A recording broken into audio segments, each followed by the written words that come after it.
శుభోదయం.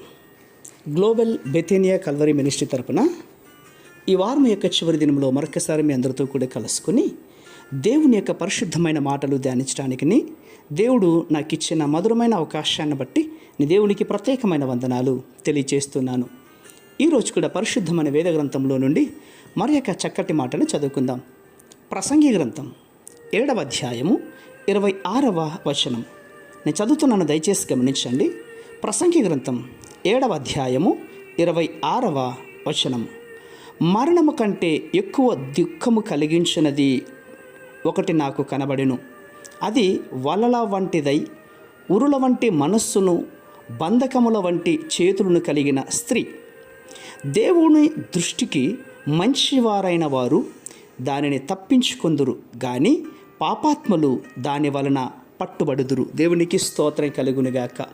ప్రియమైనటువంటి సహోదర సహోదరులారా, ఈ భూమి మీద మరణము కంటే దుఃఖకరమైనటువంటి దాన్ని జ్ఞాని అయినటువంటి సొలొమోను గారు కనుగొన్నారట.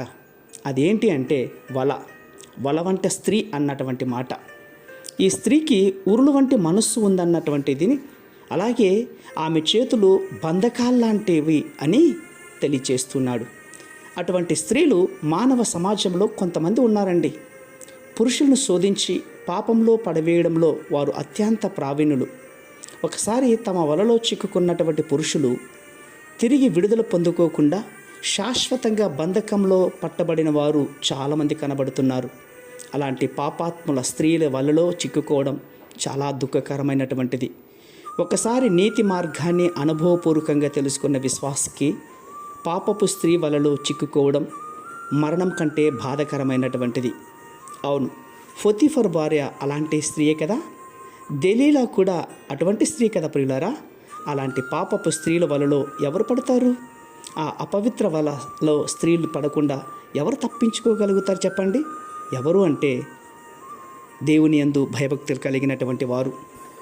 అలాంటి స్త్రీ బారి నుండి తప్పించుకున్న వారు దేవుని దృష్టికి ఇష్టలవుతారు.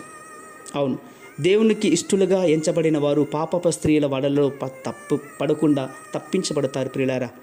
ఈ విషయంలో సాధారణంగా ప్రజలందరూ కూడా, ఈ లోకంలో ఉన్నటువంటి యువతి యువకులు కూడా పూర్తి విరుద్ధంగా లేఖనానికి విరుద్ధంగా చేస్తున్నటువంటి వారే. దయచేసి ఈ మాటలు మీ గుండెల్లో దాచుకోవాలని, మీ గుండెల్లో అర్థం చేసుకోవడానికి ప్రయత్నించమని మనసారా కోరుకుంటూ ఉన్నాను.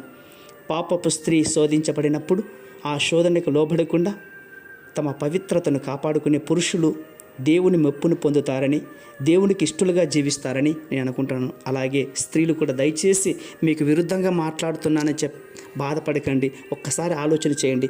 వారికంటూ ఒక కుటుంబం ఉంటుంది, ఒక బాధ్యత ఉంటుంది.